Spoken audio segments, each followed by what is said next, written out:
Welcome to this week's episode of Trista's Plate Story podcast. I'm Trista Polo from iwokeupawesome.com, and I am your host. Each week we learn the story behind that vanity plate. You know, the one you saw driving down the road? What did it say? What did it mean? Why did they choose it? Welcome. I'm so excited to have today's Plate Story guest. It's Dan Hinz from Panama City Beach, Florida. His license plate is I'm SAXY. Welcome, Dan. Thank you, Trista. Thanks for having me. I'm excited to have you. You know, I can't say your license plate without putting my own little, joie de vivre on it. It's just so fun. Oh yeah, and that's the whole point. I mean, I originally wanted to just say SAXY, but then my girlfriend at the time, but now wife, said put an IM in front of that. Put an I'm SAXY in front of that. I'm like, that sounds great. And so she always kind of rubs that in my face, like that was me. That I helped you with that plate. That's right. That's got her signature on there as well. Now, I'm SAXY. Tell us the story behind your plate. Yes, I guess it's twofold. Is that I played saxophone in high school. Well, I started playing the alto saxophone in the 5th grade. That was my instrument that I picked up and never really put it down. Played it all through high school and then in college as well, in collegiate marching band and other concert bands as well. So that's where the SAXY comes from. But it's also, I was in marching band, and if anyone out there has been in marching band or you've hung around band nerds, yeah, exactly, enough, you realize like we like making jokes. We love having fun, and just those puns and everything else fit really well. And I'm originally from the state of Iowa, went to Iowa State University, and there's a lot of vanity plates for that university as well as the University of Iowa and other universities in Iowa. So I'm like, when I got to college, I'm like, I want a new plate. And when you pick a new plate, you might as well make it vanity. And I was in marching band, so that's where everything just kind of came together all at once.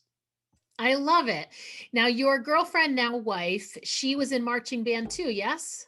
Yes, she was. Yep, she played the piccolo and the flute, and that's where we met, was marching band. So we're marching band marriages. I love it. You know, I also played the flute in marching band.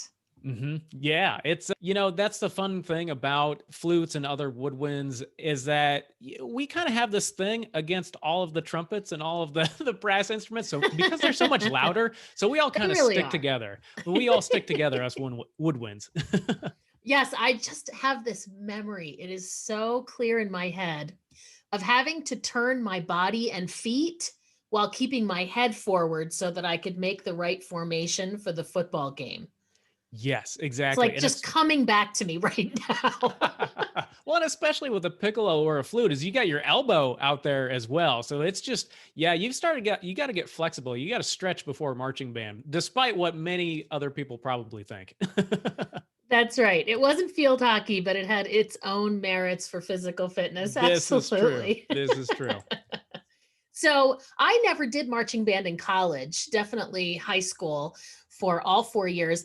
Any good stories about marching band in college? Is it any different than high school? Yes, it is. Mainly because we're all adults now and we're all on our own. And you remember those American Pie movies where like there's this one time at band camp. It was never that bad, but it's you join a family the moment you join marching band, and it was one of the best decisions of my life. I remember freshman year, you start band camp before the actual like semester begins, so you get to move in early, so that's pretty cool. But it was, the band director said, those of you that just joined or are here for the first time, you don't know this, but you just joined a family of 350 people. These are the people you're going to go to class with, that you're going to laugh with, that you're going to cry with, that you're going to take tests with, that you're going to marry and eventually have band babies. And it's like everyone kind of chuckles at that, but it's just, you get through that first year and you're like, yeah, he's right. And so that's when it's voluntary and everybody wants to be there, and you get to go to college football games. That's why I try to get anyone who's thinking about college marching band, I'm like, just do it once. Do it your freshman year, where the classes don't matter nearly as much as like once you get to be senior. You have time to retake things if you really mess things up, but you get a huge difference. And I'm so grateful and thankful that I did it. I found over my years of college that my grades were always better in the fall semester than they were in the spring because of marching band, because it just kept me more focused. It kept me more disciplined because it's like, I got to keep my grades up and I got to get things done so that, because it's not going to happen on Saturday. As soon as that game is over and I get changed out of that uniform and take a shower, there's nothing getting done the rest of the day. Like we're done. Do you still play? Do you pull out the sax and, do any duets with your wife? I actually don't. After I stopped having a reason to play, I've let the instrument go. So yeah, in my embouchure, the muscles in my mouth, if I started playing, I would be those muscles would be dead in an hour. Like but all the fingerings and how to read music would come back. But no, haven't had a reason to get back into it in the last probably decade now. Wow. Do you ever miss it? A little bit, I guess. If I missed the actual playing of the music, certainly I'd get it out and play. Honestly, what I miss the most is the camaraderie, the being part of a group, being part of a team, being part of a band, and the adventures that you have and the music that you play. Because there's just nothing better. If you love listening to music, it's 10 times better being in the actual band creating the music and hitting those notes and hitting those chords and creating those emotions. It's even more fun. So I miss the being part of the team. That's what I really miss the most. Yeah, I can understand that. That makes a lot of sense. So, since you're not a professional sax player or marching band member, what is it that you do for a living? Sure. So I am the vice president of our family's business, but I also have a business as a financial coach. So I have a YouTube channel where I help couples unite, not fight over money, whether they want to crush debt faster, buy a house sooner, or get on the same page. And that's been growing pretty steadily for about a year now, and I'm excited to keep it going. That's awesome.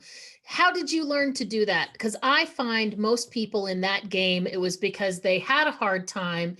They figured out how to get out of debt. Now they want to pay it forward. Is that your story too? A little bit. The debt part, not so much. I actually, straight out of college, I became a financial advisor for a large national firm, and I got about 2 years into it, and it wasn't quite for me. It was fun helping families and individuals make decisions on like retirement accounts and insurance and stuff like that. But I really kind of wanted to do my own thing. And if I wanted to do my own thing, I couldn't be under a major firm because the words I was saying weren't my own. They had to be approved by the marketing department. And so there's nothing against that firm itself. It was just like, well, I want to do my own thing, have books and stuff like that. And so the second part to that is it can be expensive and very time consuming to keep those licenses, to beat all the regulations that come with it. So I moved to like, well, I can still help people with financial decisions. What can I do that doesn't require such expensive licenses? And it turns out, helping people with budgeting and debt and things of that nature is good to go. I can do that all day, every day. And it's very rewarding as well. Because I think at some point, when you are helping, the rich get richer, it's like, okay, well, some families, once they get to a certain point, they earned it, definitely. But when you get to see someone pay off their first credit card, or they just learn how to budget and how it's going to improve their lives, it filled a much deeper spot in my soul to say, like, this is fun. This is what I want to do. This is how I want to give back. Yeah, absolutely. And I mean, you're making a difference for families, Mhm. and that's huge. I'm sure that really helps you sleep very well at night. Can you give us some examples of some tips that you would give for a couple just starting out? Because I find when you're just starting out, you don't really know how the other person is about money. You haven't made any big financial decisions yet. And I don't think we tend to talk about it much until it's kind of like, let's combine or not combine our checking accounts. So, what thoughts do you have on couples just starting out? Yeah, I mean, in the end, there are three major habits that you want to master in order to master money together. The first habit is setting goals. And so that's, all the clients that I take on and all the couples I talk with, that's what we do first is to say, I want to know what it is that you want. Do you want to get out of debt? Do you want an emergency fund? Do you know what an emergency fund is? Have you thought about retirement? Do you want to get into investing and really just start to get an idea? Because When it comes to money, fortunately, there's a price on everything. There are numbers that you can calculate and that you can get to. And there's no right way to handle money. There's no right way to reach your goals, but getting down into the weeds to say, okay, if we want an emergency fund, how much do we want in that fund? And when do we want that done? And then you can get like a monthly number. And when we have those monthly numbers, then we could get on to the other habits to say, oh, okay, so habit number 2 is tracking. Like, do you have a spreadsheet? Is there an app where you can just see everything coming and going? That's it. Just coming and going. You don't have to be an amateur accountant. Just watch it come and go and have it somewhat organized. Because then the third habit is then making decisions. Is you know what you want, you know what's going on, and the third part is what do we want to do next? How do we want to plan our next month and spend our money or save our money to reach those goals? But yeah, the first one is, what is it that you want? Let's just start talking about it. There's no right answer, but to know what that is helps to define what you want to do first or what you should do first. That's great. I know you do the YouTube channel. Do you also coach and work with people individually or as couples? Yeah, I focus mostly on couples. I mean, I can coach individuals as well, but it's, when it comes to couples, it's that communication part. I focus a lot on communication. That's the number one key. And then the second part gets to, okay, well, here's the app you should use, here's the buttons you should click and that type of stuff, which is important, but I really want couples to walk away from my coaching being able to talk about money. Because if they work with me for a day or a month or 3 months, eventually they're going to reach their goals or their goals are going to change.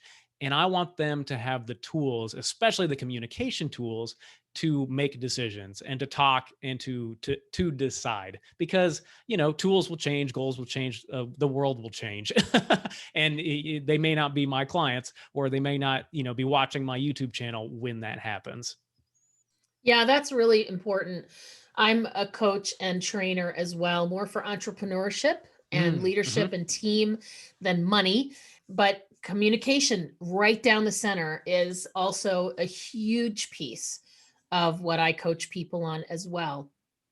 I'd love to hear like the most common challenges that you hear when people approach you and ask you to coach them. hmm Especially with couples, it comes down to they don't seem to be on the same page. Like, I was talking to a couple just last week, and it was kind of a sales session. They haven't signed up for coaching yet, but the wife wanted more certainty, or that's what I could hear. She was asking me about an emergency fund. She was talking about getting out of debt, but then the husband was just like, I want to get into investing. Should I buy Amazon stock? And which is fine. All of those goals are fine. There's nothing wrong with any of them. But I think couples, the first thing to do is that when you start to listen to each other as far as your goals, is start to think about what's underneath that. Well, why does a wife want an emergency fund and doesn't care about Amazon stock? And some of us are more risk averse and more risk taking than others.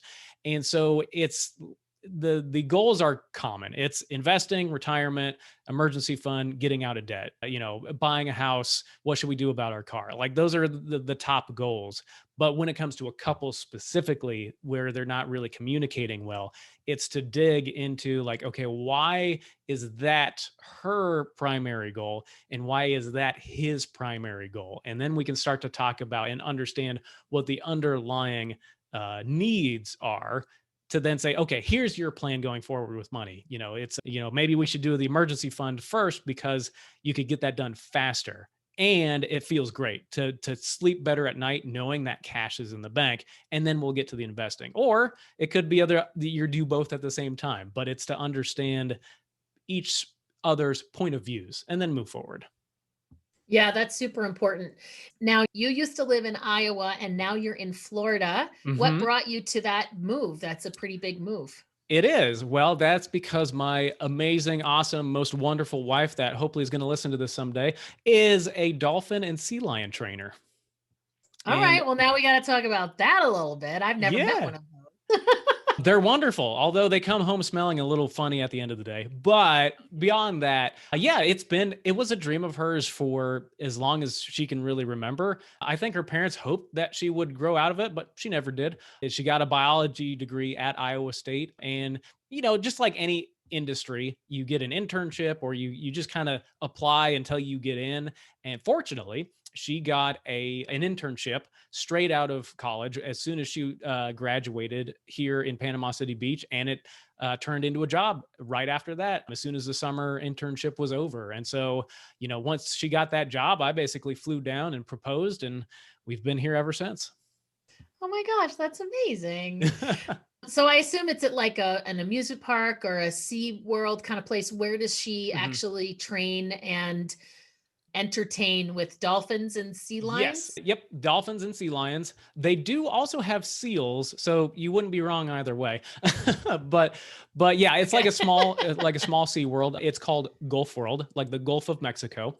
And the park has been here since like the 1960s. It's been around for a long, long time. Wow. It was family owned for decades.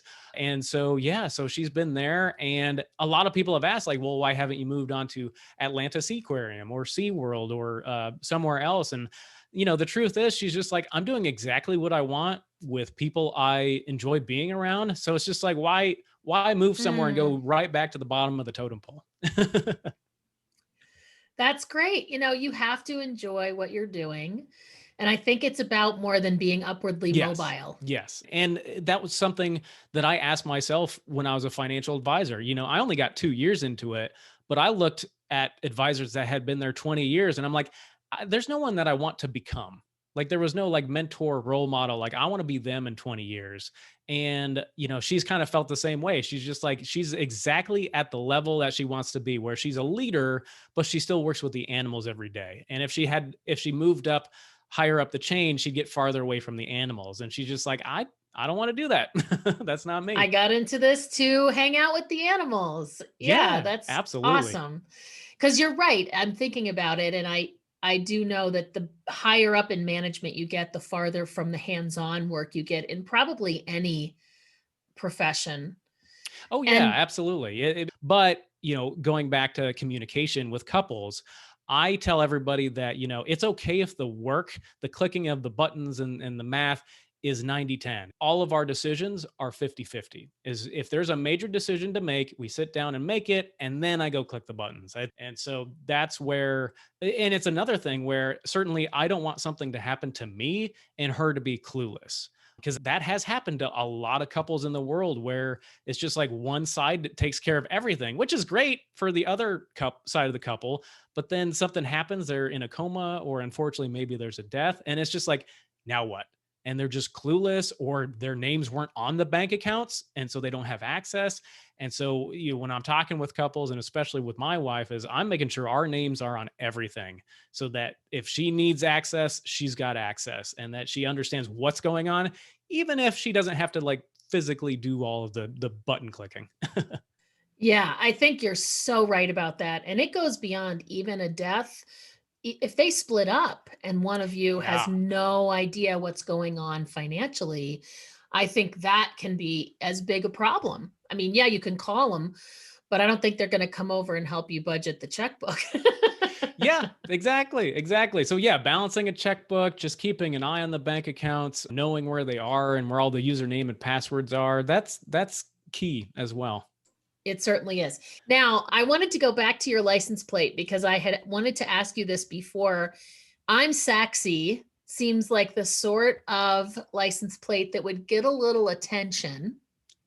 So I have to ask, do people ever comment on your plate? They do from time to time. It's not strangers. It's usually people that know me, and I've parked at their house, or we're meeting in a parking lot and they see me next to my car and they're like, "Oh, that's your car." I've never had strangers like get out of their car and be like, "Cool license plate." haven't had any of that. But one thing that is really fun to do whenever I'm at a stop sign or a stoplight and someone pulls up behind me, I'm always checking my rear view mirror to see if they're smiling. And I have caught some people like taking a picture of it. And so that's just a little piece of joy every once in a while. Like, okay, I made someone's day a little better. So I don't talk to them, but I still get a reaction. And that feels great. That's awesome. I'm the one taking your picture driving behind you. That's totally me. Oh, there you go. Check this out. Look what I found today. Yeah, exactly. Or what the heck were they trying to say with this plate? Anybody have any ideas? Yeah. I was trying to make mine ridiculously obvious.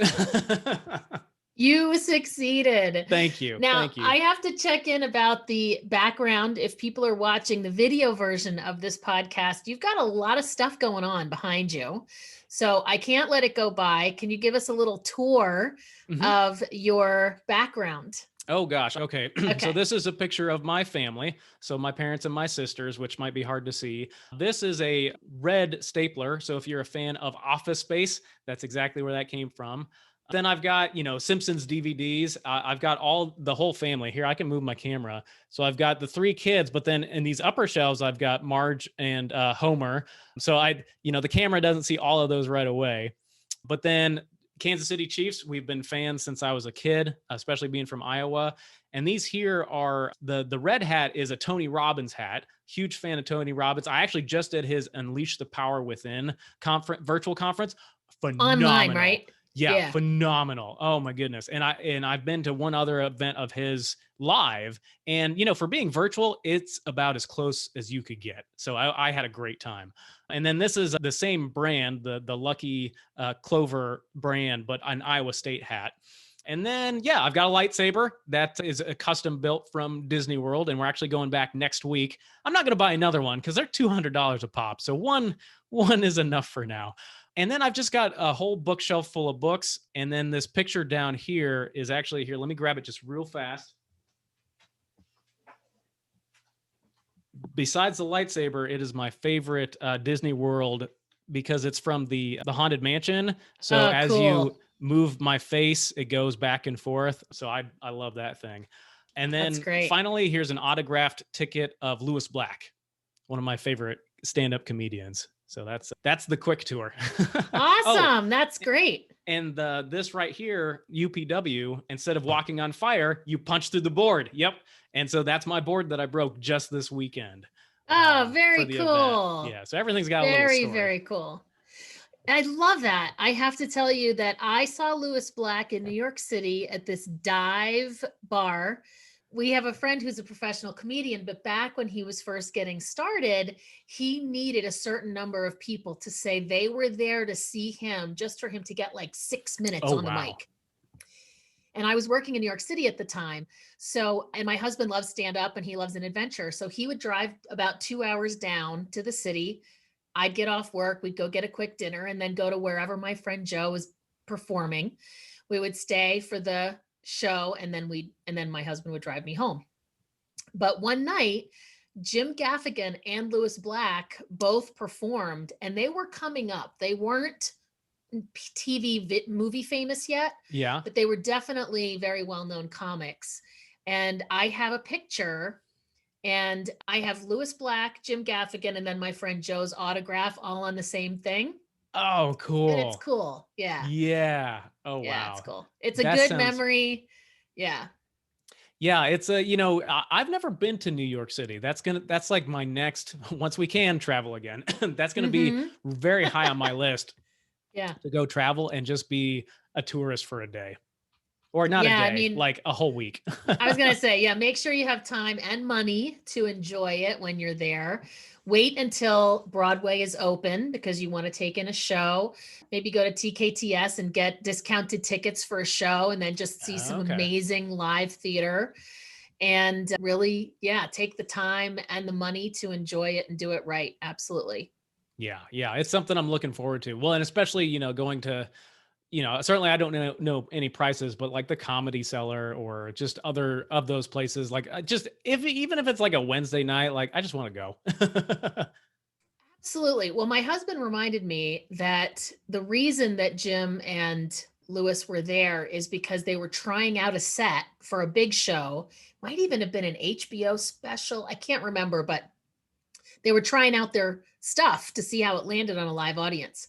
And so that's super cool. But I agree. It's the weeknights where you'll see some of the worst comedians of your life. Like, you feel bad for these people.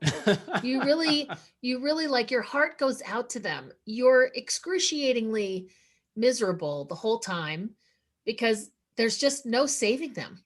Mm-hmm.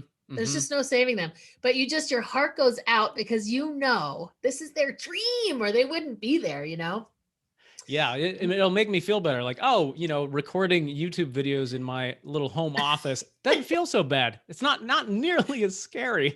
I remember there was this one, he had a keyboard and a guitar, and he brought all this stuff up with him for his 6-minute set. And it was just, it wasn't good comedy. It wasn't good music. Oh, no. It just wasn't good.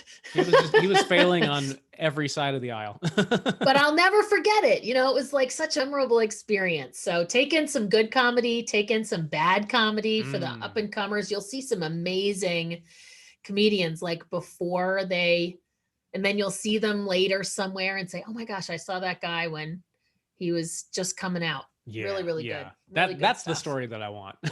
Yeah, exactly. Well, that's awesome. So do you have any kind of sage advice? It's been a really hard pandemic. We're not out of the woods yet. People have been struggling, laid off, furloughed, hoping for that unemployment bonus, the stimulus check. Any advice to help people just kind of keep their sanity about their finances during this time? Yeah, I think the best thing is to keep your priorities in order. It's and to keep an eye on things. I know it hurts to see a bank account that is really low, or to open up a credit card statement and see everything that you've bought.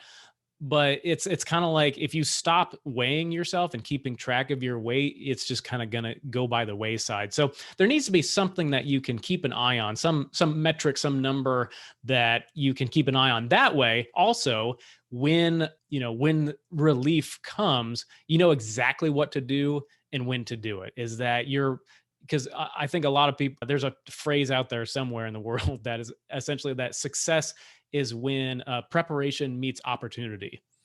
And so if if you can, go to the library and grab some personal finance books, is to say, like, hey, it's free. I got not much else going on. Let's learn. Let's prepare. So that way, when I get that stimulus check or the next paycheck or the next job, or I need some sort of opportunity to grab onto, I can recognize it. I know what it is and where it is and what to do with it when it lands in my lap. Because I think that also can be said eventually when you want to get into, I don't know, real estate investing or stock trading or something, is to say, to make a great, to study other people that have already done it before. Just copy them. I'm going to write a book. A lot of other people have written books, and a lot of the advice is phenomenal. So now could be a great learning opportunity to prepare for when springtime comes, because it's winter right now. But when spring comes, you'll know what to do and you'll know what to plant. So that way, the rest of the year, it'll grow. So smart. Very sage, very, very sage advice. Because I think when you're in a low point, it's easy to surrender to it, do stuff around the house, avoid thinking about the hard stuff. But what you're saying is be informed, educate yourself, stay on top of it mentally. So when you get that next opportunity to get back on top of it financially, you'll know what to do and you'll be smart about it. Yeah. So good. To not only be smart about it, but it's also like, the world has changed. It's probably not going back to anything that we wanted, but that you could say that about any year. We had Y2K, or the scare of it back in 99, and then we had 9/11, and then 2008 financial crash, and then something happened in between there somewhere. So if you can, while you got the time, get ahead of the curve and learn something new. And so that way, when things are better again and the sun is shining, you can make as much hay as possible. Perfect. I love it. So I always like to turn the tables before we wrap up and ask if you have one question that you'd like to ask me. So this is the time. What do you got?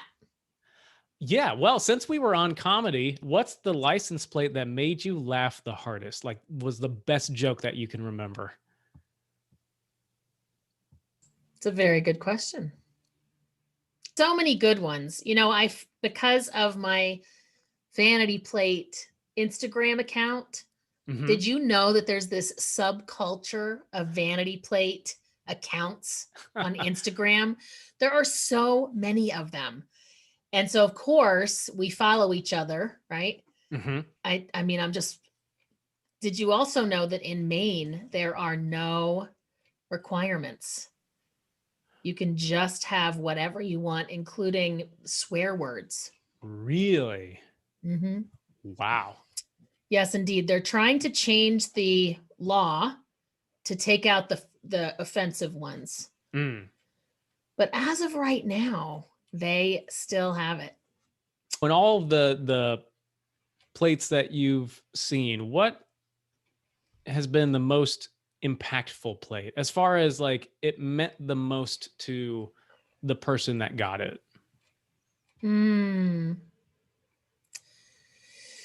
So I think I'm on episode 46 as of the recording of this.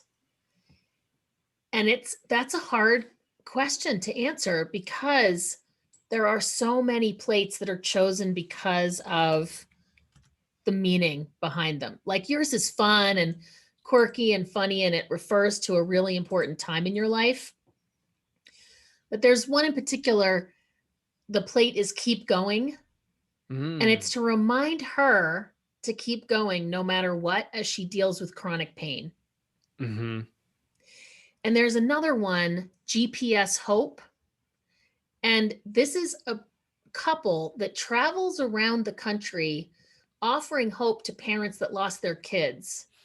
And it was started because they went through the same thing. There's another one, Go Play. And she bought her Jeep at the lowest point in her life, and she thought she was never going to have to make the first payment.